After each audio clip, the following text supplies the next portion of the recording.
Good morning, ladies and gentlemen. Welcome to this press conference sponsored by the Executive Intelligence Review. My name is Webster Tarpley, and I am a contributing editor of Executive Intelligence Review. Today we want to look into the causes and background of the recent tragic bloodletting in the area of Waco, Texas, and the Branch Davidian compound. We're interested in exploring the causes in a way that the mass media and congressional investigations so far have failed to do. We wish to focus our attention in particular on the decisive importance of the networks of the Anti-Defamation League of B'nai B'rith and the Cult Awareness Network. And we will show you that at every decisive turn in the tragic chain of events in Waco, it was these ADL and CAN networks that provided crucial input leading towards the tragic results. And this stretches from the background of the failed February 28th raid by the Bureau of Alcohol, Tobacco, and Firearms through the April 19th events. However, as you see from the invitation to our proceedings this morning, we are interested simultaneously in going even deeper. And in this regard, we want to show you the importance of the ongoing San Francisco scandal as a window on the causes of what happened in Waco. I'm referring here to a very large scandal which has already been the cause for 2 police raids on the headquarters of the Anti-Defamation League in San Francisco. This is the scandal associated with the former San Francisco police intelligence officer Gerard, the FBI liaison there, and the so-called art dealer and self-styled master spy Roy Bullock. And according to all indications, what went on in San Francisco was the theft of privileged government information from federal and state law enforcement databases, which was then, according to all indications, sold by the ADL to governments such as Israel, South Africa, and in all likelihood others in the world. This San Francisco case is perhaps one of the clearest ways to understand the pervasive pattern of corruption, infiltration, and indeed penetration of the federal and state law enforcement agencies by private criminal groupings, organizations, and networks. And we will try to present it to you in that form. One other point that I would like to make here at the beginning is the comparison of the Waco events to the Bay of Pigs debacle back in 1961, which of course took place at almost exactly the same point in the young presidency of John F. Kennedy. The Bay of Pigs invasion was of course the brainchild of the networks of the Dulles brothers, the surviving Dulles brother in particular, Allen Dulles. The project of invading Cuba at that time was sold to President Kennedy based on a series of lies and exaggerations.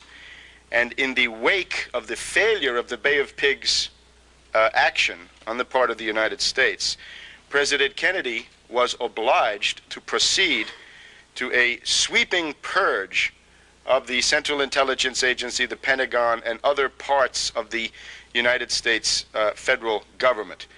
And it is certain in historical retrospect that the fight to purge those responsible for the Bay of Pigs was an absolutely indispensable phase in the struggle of John F. Kennedy to be President of the United States, since we all know that that is not simply a matter of getting elected and moving into the quarters in the White House. It does require a struggle with entrenched and corrupt networks, holdovers sometimes from previous administrations.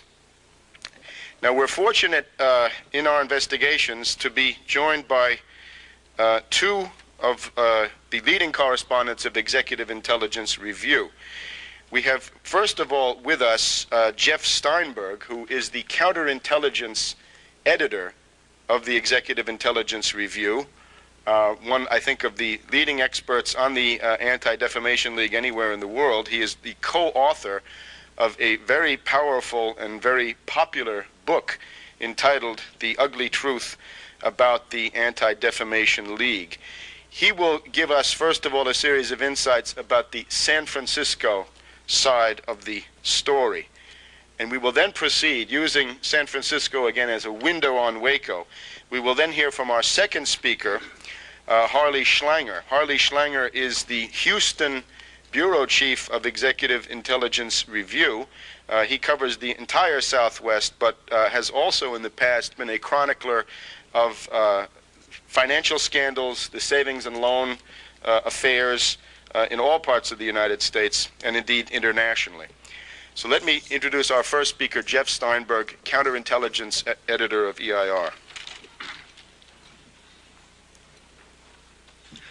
Thank you, Webster. On January the 8th, some of you may recall that EIR had a press conference in Washington, D.C. at the National Press Club to announce the release of the book, The Ugly Truth About the ADL. And one of the points that was made in that book was the ADL's efforts at infiltrating and subverting local law enforcement throughout the United States. We talked about lavish recruitment junkets to Israel for selective police chiefs and sheriffs across the United States, intelligence sharing, ADL private funding of informant operations of local police strapped by budget crises. At the time that we called for an investigation into those kinds of practices by the ADL, we were unaware of the fact that already such an investigation was ongoing in San Francisco. It had been initiated in 1990 by the Federal Bureau of Investigations, and in the late fall of 1992, it was principally turned over to the San Francisco Police Department and San Francisco District Attorney's Office. In fact, 7 days after the press conference here in Washington, on January 15th, the San Francisco scandal broke publicly, with revelations first in the San Francisco Chronicle and then much more detailed reporting in the San Francisco Examiner beginning the next day, that there had indeed been raids on the San Francisco and Los Angeles offices of the ADL on December 10th, 1992, as well as raids on the home of Roy Bullock, a 40-year full-time employee of the ADL, and Tom Gerard, a San Francisco police officer who had been working as a, in effect, paid operative of the ADL. So, since those initial revelations were made in the local press out there, I have made 2 trips out to the West Coast. I've spoken with investigators, I've spoken with reporters, I've met with representatives of some of the community groups that were victims and targets of the ADL spying. Our own San Francisco and Los Angeles EIR bureaus discovered that they had been targets of ADL spying, and in fact, several of our people out in California are now participants in a class action suit that was filed last month by a former United States Congressman, Paul McCloskey, claiming a wide range of damages as the result of spying by the ADL. Now, much of what I've said so far may very well come as a surprise to many of you here, because with the exception of just a few scant newspaper articles and one ABC World News Tonight broadcast, the major newspapers in the Washington, D.C. area have thoroughly shunned this scandal, despite the fact that, as you'll discover in the next few minutes, this is perhaps one of the most significant espionage and criminal conspiracy cases to emerge in recent years here in the United States. The Washington Times ran 2 abbreviated Scripps Howard wires off of San Francisco Examiner stories. The Washington Post ran 1 very brief article which was highly favorable to the ADL's efforts to damage control and limit the expose of this story. So if you rely on the local media here in Washington, you know virtually nothing about what is actually going on. The first thing I think that is essential to understand about this scandal is that it is not a local West Coast or San Francisco scandal. The investigations so far that have been conducted by the San Francisco police and the district attorney's office have turned up evidence of major involvement of ADL figures in Washington, D.C. and in New York City at their main headquarters. In fact, on April the 8th of this year, the San Francisco police conducted a second court-authorized raid on the ADL's offices in both San Francisco and Los Angeles, and carted off additional documents, including internal ADL memoranda, including financial records, and what's been stated so far publicly on terms of the fruits of that April 8th raid. It's rather limited, but what is stated publicly is the fact that evidence is now in the possession of the DA's office showing that all of the spying activity conducted out on the West Coast was micromanaged by the head of the ADL's nationwide fact-finding department headquartered in New York City, a man named Erwin Sewell, who has been in that position with the ADL since the late 1960s. There are both financial trails as well as paper trails now in the possession of the San Francisco authorities showing that most of the illegal activities carried out by Roy Bullock and others on the West Coast was done under the specific orders of Sewell, and that Sewell received detailed reports on a timely basis on the results of all of the illegal spying activities. Here in Washington, D.C., the head of the fact-finding department of the ADL is a woman named Mira Lansky-Boland. In May of 1991, she organized an all-expenses-paid junket to Israel for 11 police officers from various police departments across the United States. Among the participants in that junket were Tom Girard, the San Francisco police officer who's now one of the primary targets of the local investigation on the West Coast. Other police officers from the West Coast were along on this. A local sheriff in Loudoun County, Virginia, named Donald Moore, who was very familiar to us because he was recently indicted and prosecuted in a famous kidnapping case involving the Cult Awareness Network, the ADL, and an effort to kidnap two associates of EIR and Lyndon LaRouche, Louis DuPont Smith and his wife, Andrea Diano Smith. Mira Lansky-Boland was, in effect, one of the leading Anti-Defamation League unindicted co-conspirators in the Jonathan J. Pollard espionage case back in 1985.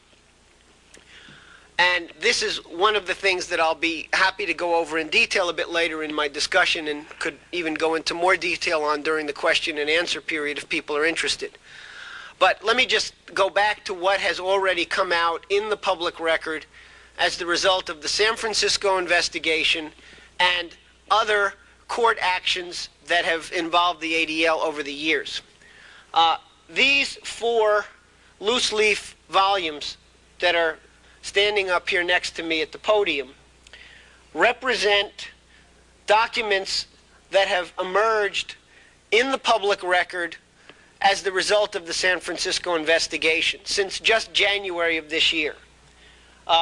These 2 volumes are 700 pages of material released on April 8th by the San Francisco Police Department. These are the affidavit that was submitted by Inspector Roth from the San Francisco Police Department and accompanying documents in order to obtain the search warrant for the April 8th raid. These include interrogations of Roy Bullock and another former ADL official from Los Angeles named David Gervitz. What they reveal is, number one, that the ADL was regularly receiving classified government documents from the San Francisco Police Department, from the FBI nationwide computer criminal database, from the California State Department of Motor Vehicles, and other agencies. This material was being systematically taken from the police computers, not because the individuals who were targeted were involved in any criminal activity or were targets of any criminal investigation, but simply because they were on the political target list of the ADL. In at least one case, we know that this illegally obtained data was passed on to the Israeli government, and an American citizen from Chicago, Illinois, was illegally detained in Israel by the Israeli government on charges of financing terrorism. That material was generated by the ADL and in part based on illegally obtaining police and other government files. We know that a number of people whose files were illegally gotten from the police records and other government files for the ADL through these local police officials were activists in the anti-apartheid movement.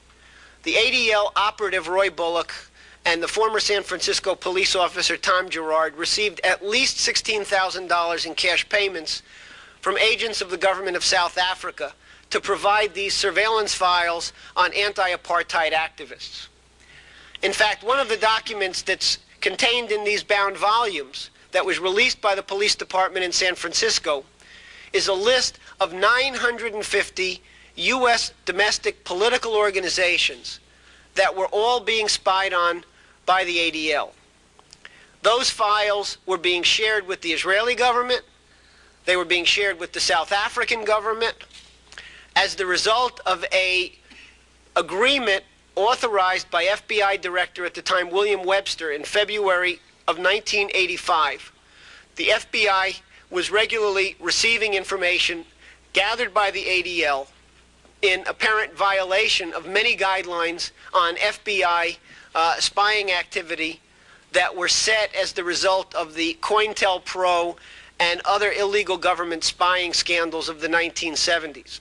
So in effect, the ADL was operating as a subterranean illegal branch of the U.S. government, was funneling material to the Israeli government on a regular basis, was spying on American citizens for the government of South Africa, and was even spying on many organizations within the Jewish community itself that were operating on behalf of policies that the ADL was opposed to. Most specifically, groups that were supportive of an idea of some sort of a land for peace settlement of the Arab-Israeli conflict. The mayor of Portland, Oregon, a woman who was born on a kibbutz in Israel, named Vera Katz, was a target of spying by the ADL. The Simon Wiesenthal Center in Los Angeles, which the ADL considered to be a rival group, was spied upon. One of the members of the Simon Wiesenthal Center in Los Angeles was exposed to the White Aryan Resistance Movement, a group in California that the ADL and the Bureau of Alcohol, Tobacco, and Firearms had jointly infiltrated a convicted felon into. And there were efforts made to instigate a violent attack, potentially a murder, against the Wiesenthal Center operative by two officials of the ADL, Roy Bullock and David Gervitz.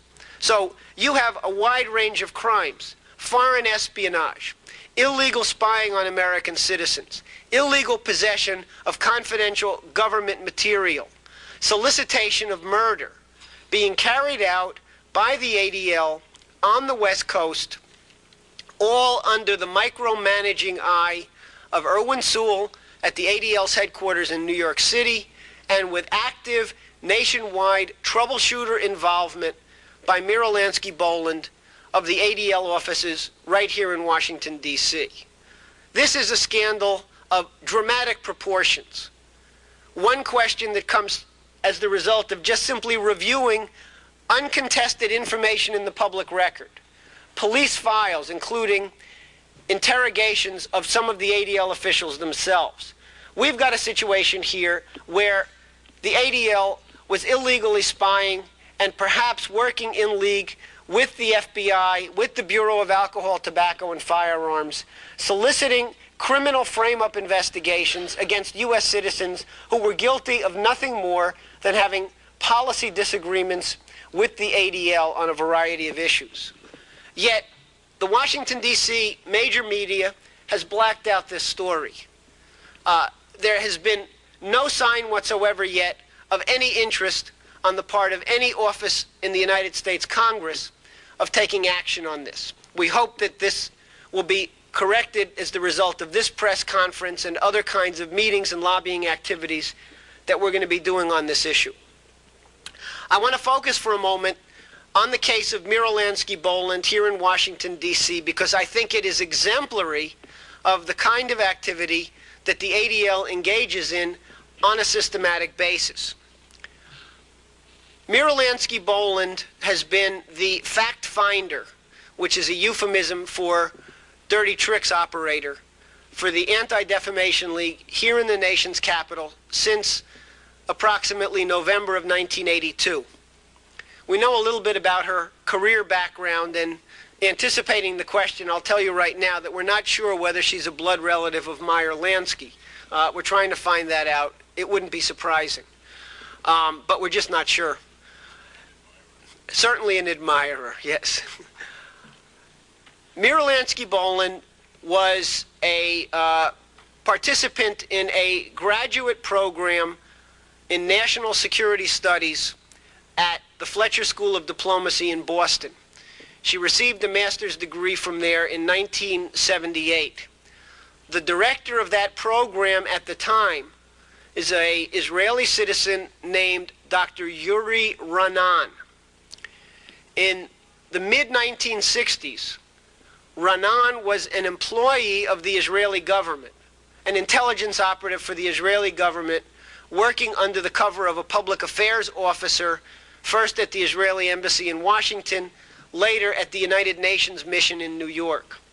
And one of the projects that Ranan was responsible for in the early 1960s for the Israeli government was the setting up of a Mossad spy ring at the headquarters of the B'nai B'rith, using Anti-Defamation League personnel as the front people for that espionage operation. This was exposed when one of the actual B'nai B'rith officials objected to the idea of the group being used as a spy front for the Israeli government. He was fired. He went to court. There was a lengthy civil suit in which many, many documents were forced into the public court record, identifying Ranan's role as the Mossad case officer for the spy operation into the ADL. It was, in fact, immediately after that suit that Ranan left the Israeli government service, maintained a relatively low profile for a period of years, and then surfaced as the director of this national security studies program up in Boston. That program would, as a matter of course, place all of its graduate students into national security jobs with the U.S. government. In 1978, upon her graduation from that program, Mira Lansky-Boland was placed by Yuri Ranan into a job with the CIA, where she worked for 2 years before transferring to the Department of Defense Office of Net Assessments, and after 2 years there, she went to work full-time for the ADL. Her classmate in that program at the Fletcher School of Diplomacy was Jonathan J. Pollard, who through the same Professor Ranan was placed into a job with Naval Intelligence in Suitland, Maryland. We know that throughout the 1980s, right up to the time of Pollard's arrest for espionage, that Lansky-Boland and Pollard maintained contact through a group called the Third Generation, which was a network of congressional staffers, government intelligence officers with the State Department, the CIA, and the Pentagon, who all would meet over at the Heritage Foundation offices on a monthly basis and exchange information and swap intelligence stories and things like that. There's evidence that there was a direct kind of operating relationship between Pollard and Mira Lansky-Boland during that period, and that the ADL played a rather central role in the overall Pollard spy operation. We would hope that this would become one of the issues picked up by the local media, by congressional committees, and hopefully even by government investigators as part of this overall look into the ADL's activities. So all of these kinds of things are not matters of speculation. This is not guesswork. This is the concrete fruits of ongoing investigations that either found their way into civil litigations in court, or in the case of the spying on 950 organizations and well over 12,000 American citizens, we have the investigative findings of the San Francisco Police Department to show the exact hard evidence of this kind of criminality. Despite all of this, the ADL still to this day enjoys tax-exempt status from the Internal Revenue Service. They are officially classified by the U.S. government as a tax-exempt charity, despite the fact that the activities that they're engaged in, as documented in these binders here, are anything but charitable. So one of the things that we would very much like to see taken up as part of the congressional review and executive branch review of this scandal would be the ADL's tax-exempt status, which is clearly completely inappropriate and would indicate a degree of collusion between federal agencies, regulatory agencies like the IRS, like the Federal Election Commission, and the leading figures within the ADL. We'd like to see that ended once and for all. Now, I mentioned at the early stages of my remarks here this morning that Mira Lansky-Boland of the Field Office of Washington, D.C. of the ADL sponsored and personally led a junket of local police officers to Israel in May of 1991, and that among the people involved in that junket were Tom Gerard, the San Francisco police officer who has now fled the country and is in hiding in the Philippines and is threatening to reveal all sorts of U.S. government secrets about his activities for the Central Intelligence Agency in the early 80s, when he had a 2-year leave of absence from the San Francisco Police Department. Another person who was along on that junket was a sergeant in the Sheriff's Department in San Diego County named Tim Carroll. Carroll was interviewed by the San Francisco Police Department and confirmed that the officers selected for that junket to Israel in May of 1991 were being paid for, quote, services already rendered to the ADL, and that the purpose of the junket was to put them in contact with senior officials of the Israeli National Police Force, the Israeli Mossad, the Israeli Defense Force intelligence sections, in order to establish what he described as deeper emotional and sentimental ties to the efforts of Israel. In other words, it was a follow-on recruitment junket as well as a payment and insurance of continued collaboration in the ADL's illegal activities. Well, one of the people involved also in that junket from Loudoun County, Virginia, Deputy Sheriff Don Moore, as I indicated, shows up more recently as an active member of the Cult Awareness Network, which is an organization that maintains extremely close working relations with the Anti-Defamation League. In fact, I think it's fair to say that the Cult Awareness Network functions in effect as an operational arm of the ADL, carrying out a range of activities that the ADL would not in any way, shape, or form wish to be caught engaged in. The most specific one being kidnapping for hire, which was the issue in the DuPont Smith case recently. So with that sort of notation of the relationship between the ADL and the Cult Awareness Network, and the fact that that is a ongoing Washington, D.C. area activity, I'd like to, at this point, finish my remarks after Harley Schlanger goes into this Cult Awareness Network role in the Waco massacre. Both of us will be available for questions on any of the matters that I've raised here. People are also welcome at the end of the press conference to come up here and look through some of these documents. And if any reporters are interested in getting copies of that material, we can make arrangements to have that stuff available for you over the next day or so. So with that, I'll just say thank you.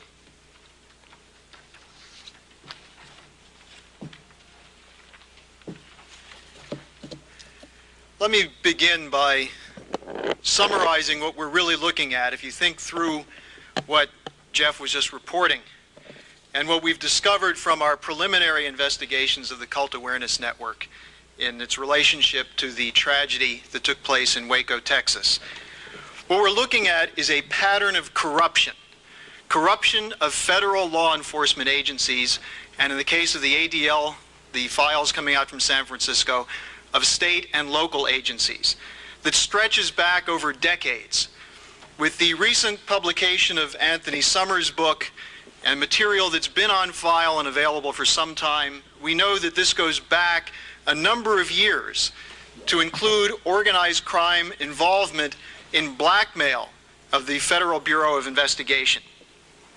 If we look at the patterns that are coming out of San Francisco, we see in the case of Bullock that this stretches back anywhere from 25 to 40 years, depending on the specific case you're looking at.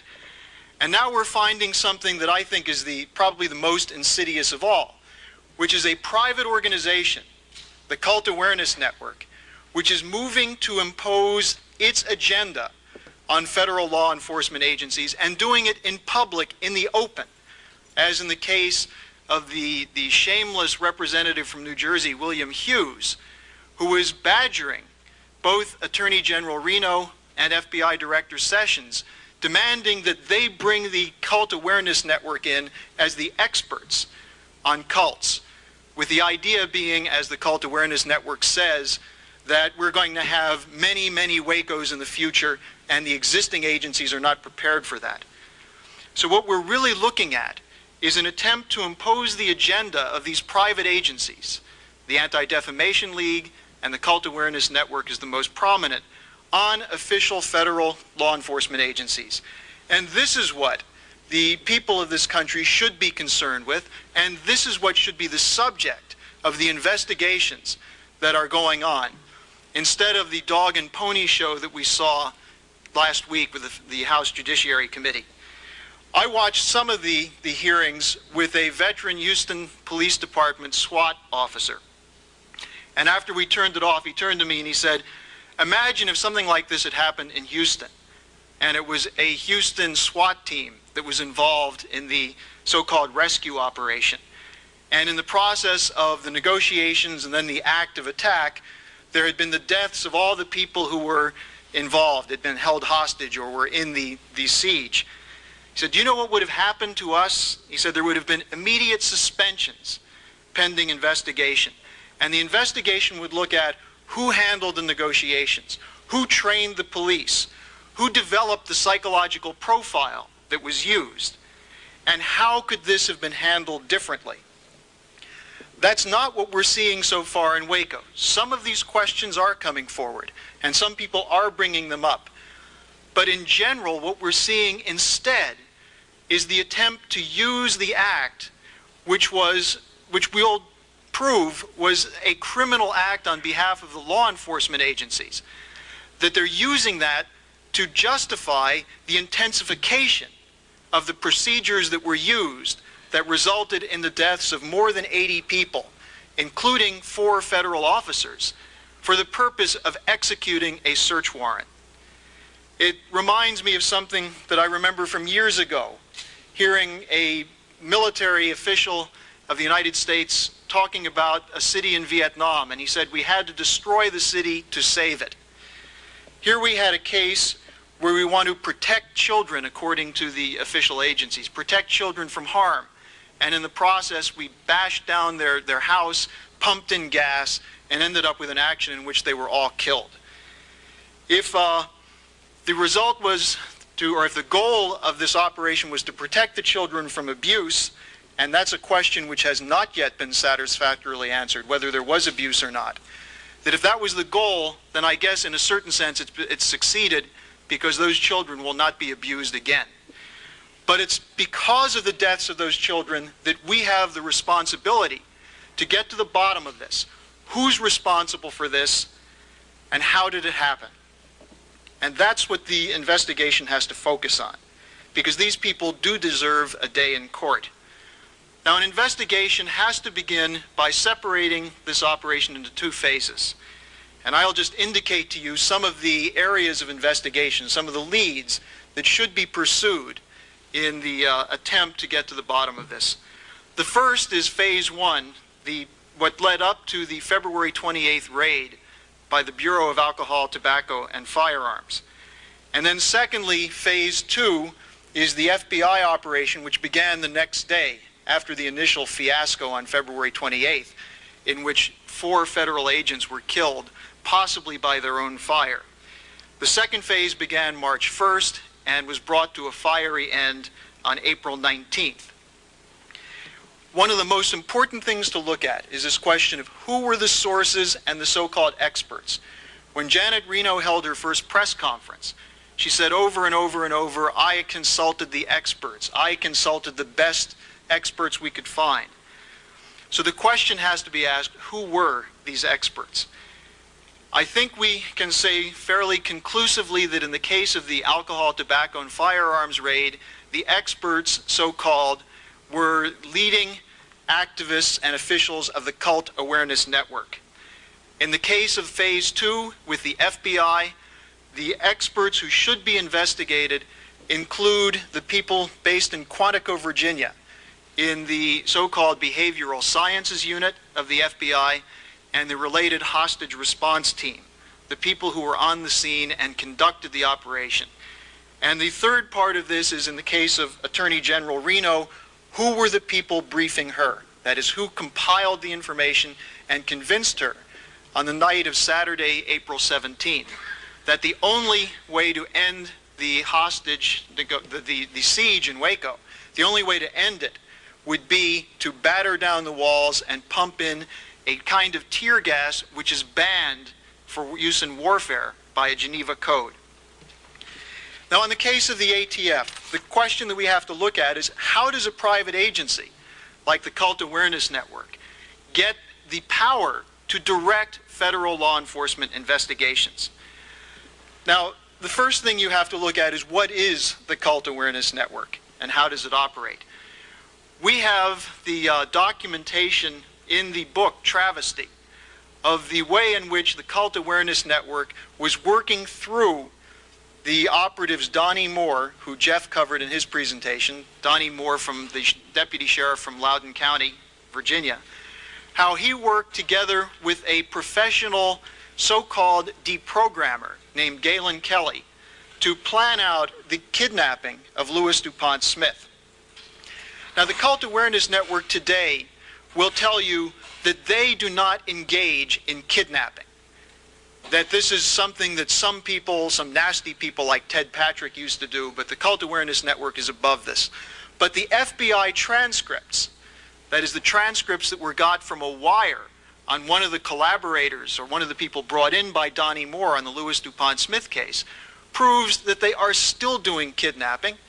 And in fact, Galen Kelly, several days after he was acquitted in the DuPont Smith case, was indicted again on another kidnapping. And last week, on a horrendous CBS special Street Stories edition, Galen Kelly said on camera he would kidnap again. So he's called it kidnapping. I don't know why this court in Alexandria couldn't find that there was kidnapping involved. What the Cult Awareness Network has done is that it's set up itself as the experts on cults. And this goes back to some of the key people involved in the Cult Awareness Network who, not so coincidentally, turn up in the CIA mind control programs in the 1950s and 60s, codenamed Operation MK Ultra. These were exposed as part of the Church Committee hearings in the late 1970s, and several books and articles have been written about them. These were the programs where so-called psychiatrists were doing investigations on mind control techniques, starting from the Chinese model, the idea of the Manchurian Candidate. But we're also using psychedelic drugs and a number of other kinds of techniques, including sensory deprivation and so on, to come to an understanding, supposedly, of how the mind works. But in fact, they were creating cults.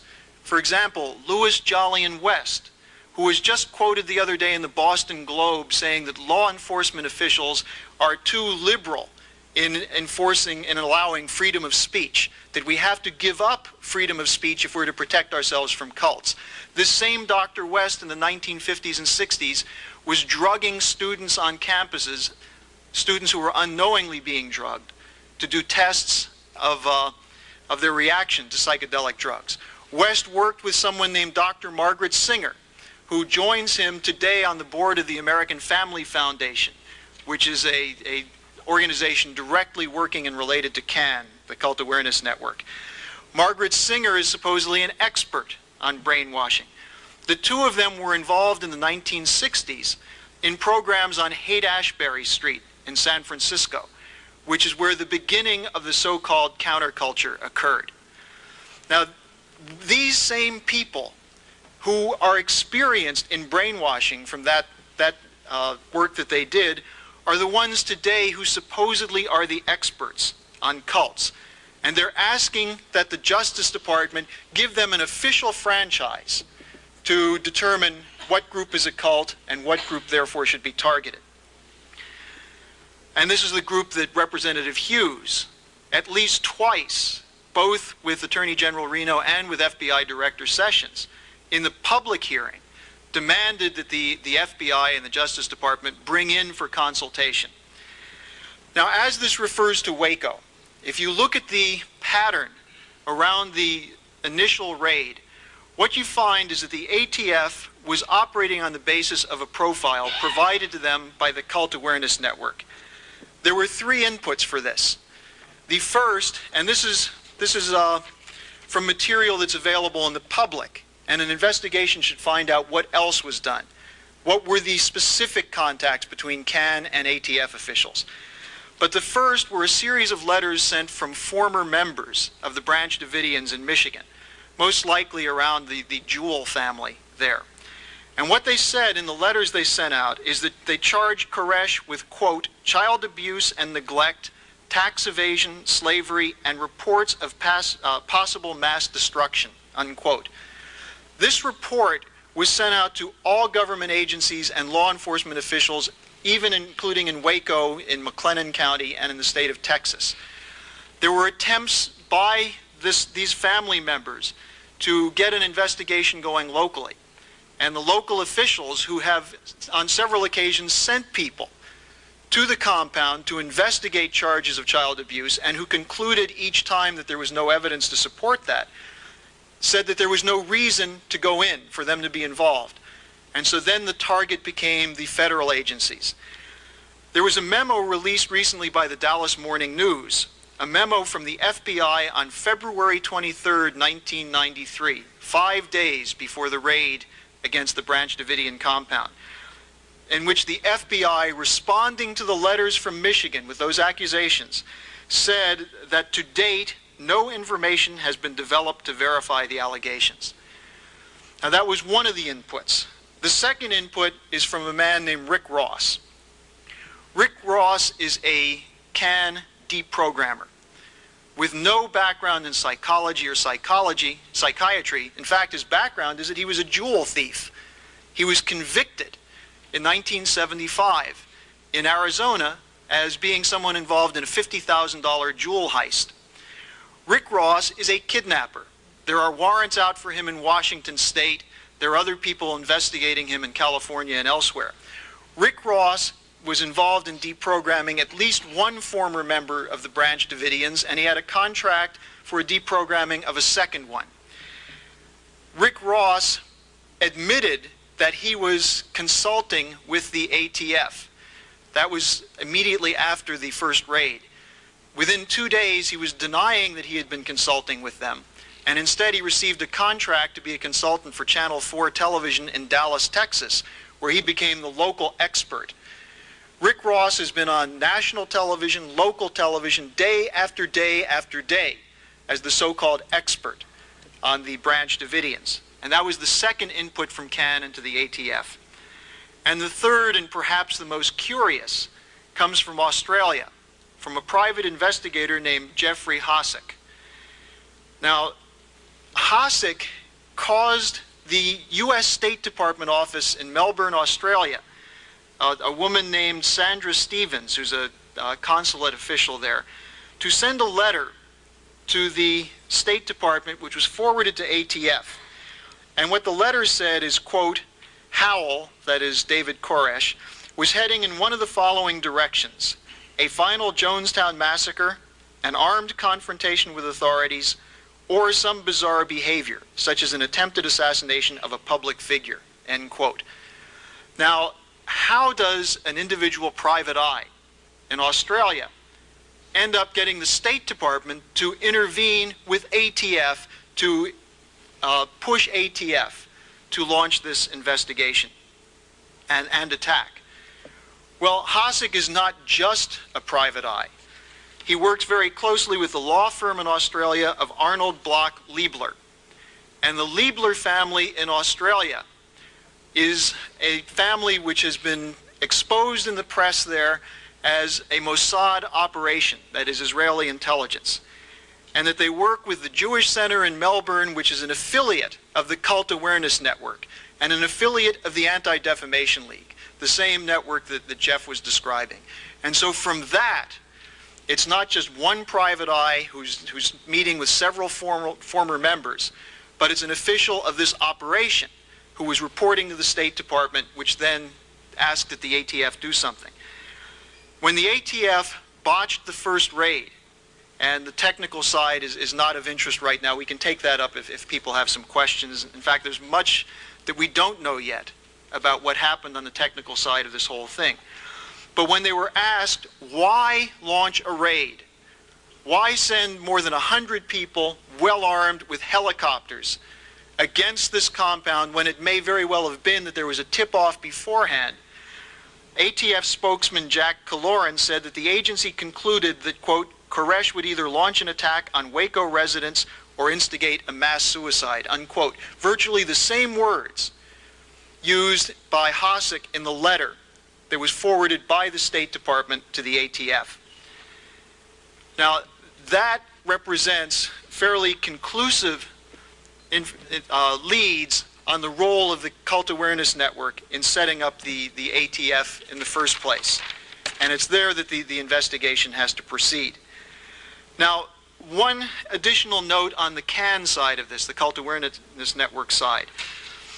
Since the conclusion of the standoff, the siege situation on April 19th, Cult Awareness Network leader Cynthia Kisser has appeared on national television, local television, radio shows, in op-eds in major papers, saying that had CAN been included in the full standoff as a full partner in shaping the intelligence and the operations, then this would not have happened. She continued to say there are more than 1,500, maybe as many as 2,500 additional Koresh-style cults, many of which are dangerous. And she has said repeatedly that we must now realize that we cannot allow freedom of speech and freedom of religion and freedom of association for these groups.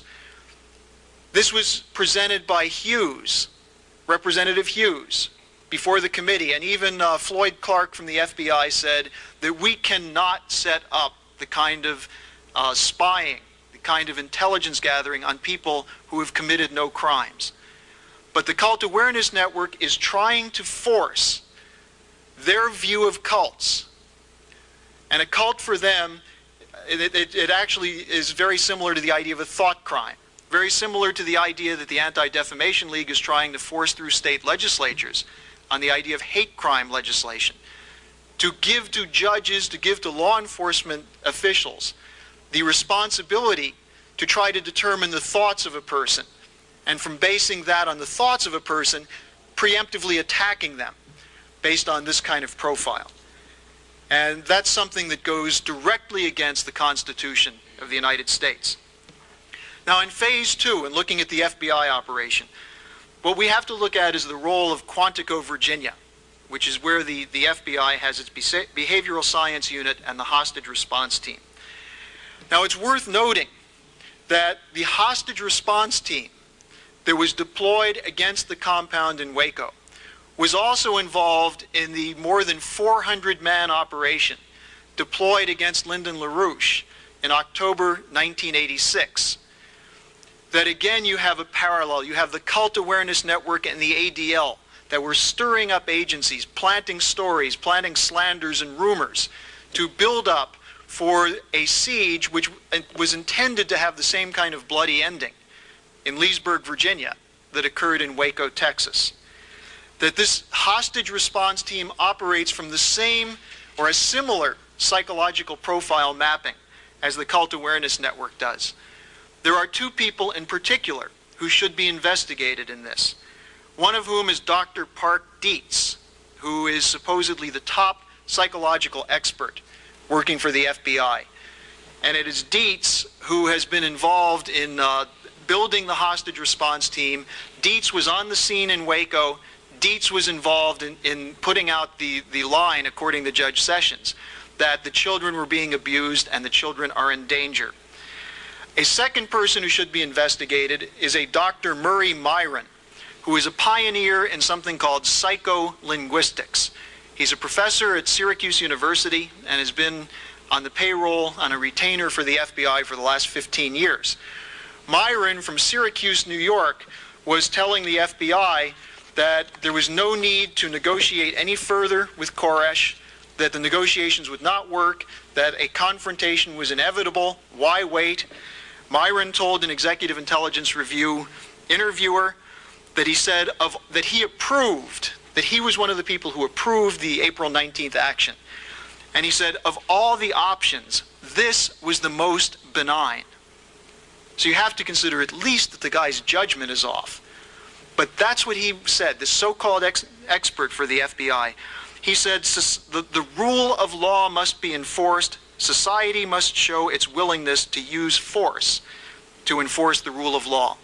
Clearly, the issue here was not the rule of law in Waco, Texas, but establishing the precedent of brutal repression of groups that are targeted and singled out as cults.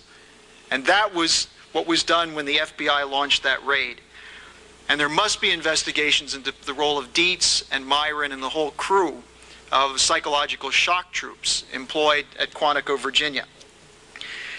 Now, finally, I think it's important to look at the evidence that is coming from, or the statements coming from the lawyers in the case.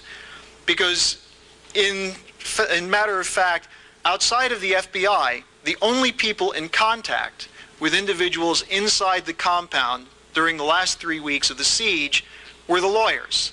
Dick DeGuerin, a very prominent defense attorney in Houston, Jack Zimmerman, and now there's Mike DeGuerin and several others who were involved.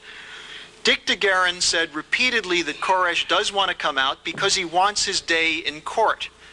And the Houston Chronicle ran an article 2 weeks before the final attack, which was an interview with several attorneys, including a former prosecutor and a defense attorney in Houston, all of whom said that the government will have a very difficult case proving its case in court. That is, that the ATF, from what they had in the warrant, which some police officials have said does not constitute probable cause for that kind of action, that they would have a very difficult time proving their case.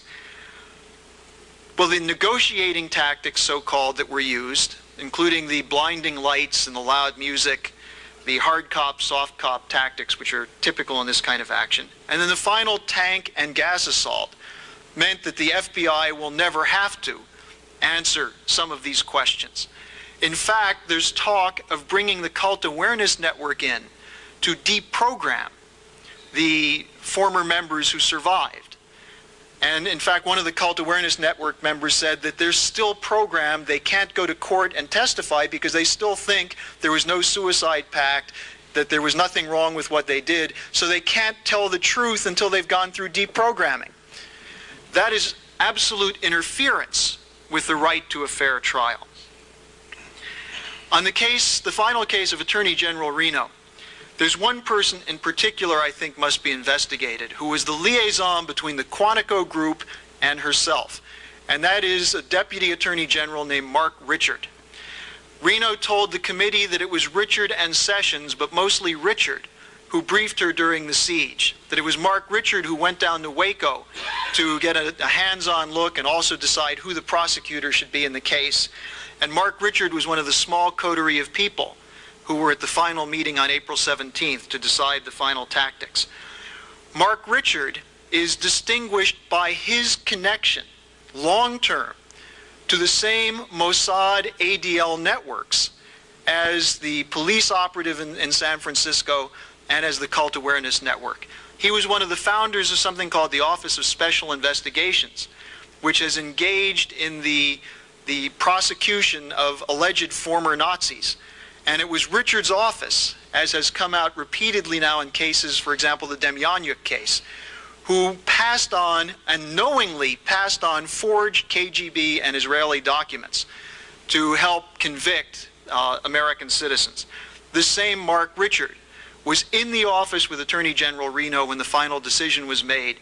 And because of his connections, again, you see the same thread, the same pattern. And this must be brought up for investigation. As to people like Representative Hughes, who say that we need a special intelligence unit on cults and we should give special leeway to law enforcement in investigation of cults, this is absolutely irresponsible. He's calling for a violation of the Constitution, and he needs to be set straight on this.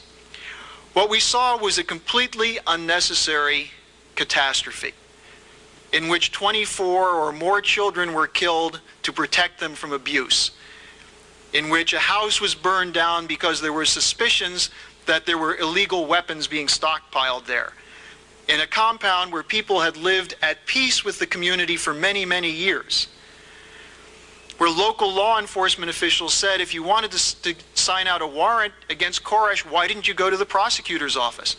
We could have called and arranged some kind of peaceable surrender, as they did in 1988 after a shootout internal within the Branch Davidians.